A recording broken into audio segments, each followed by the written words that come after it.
Hey rabbit trailers, welcome to the video, and today I'm going to be drawing furry art.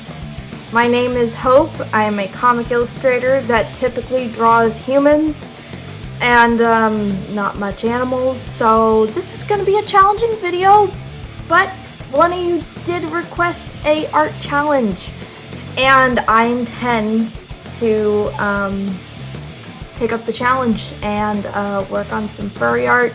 So without further ado, let's get into it. Alright, so I'm working on the first one, and the snout was probably the most difficult part of the process.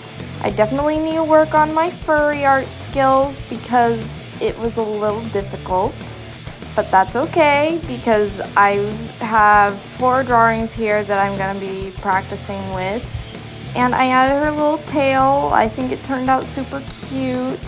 And her hair I put in a ponytail because I thought it was cool too. And I'm working on the second one. The snout was getting a little easier now that I turned it into this box. And I started fiddling around with the hair, kind of trying to see what worked the best for her and what look I wanted. And then adding the fur around her face. And then this one, I started out with a front view for her, and I was still working on the fur on the face, her eyes, her snout. Just everything about this drawing was just like honing in on those skills and trying to get her to look the way I wanted to.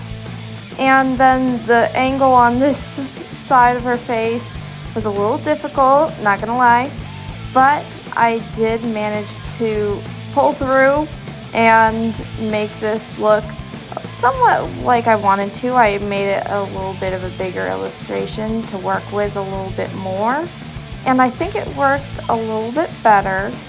Was struggling with the fur around the face on this angle, but I managed to take a hold of my artistic reins and finish off the drawing.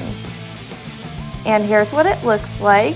Let me know in the comments down below how I did and which one is your favorite, because I don't know how I did. For those of you that do furry art, how did I do? And here's some old art that I did, and it was kind of furry art. This is from last year, and the one on the bottom happens to be my favorite. It's the closest thing that I got to a furry art for the first time. And here's another page from this year, and it turned out pretty good. There are a couple of similar stuff there. Thank you so much for watching, and also behold this little croissant earring. It's from Claire's, and it's amazing little tiny croissant. And I will see you rabbit trailers in the next one. Bye guys!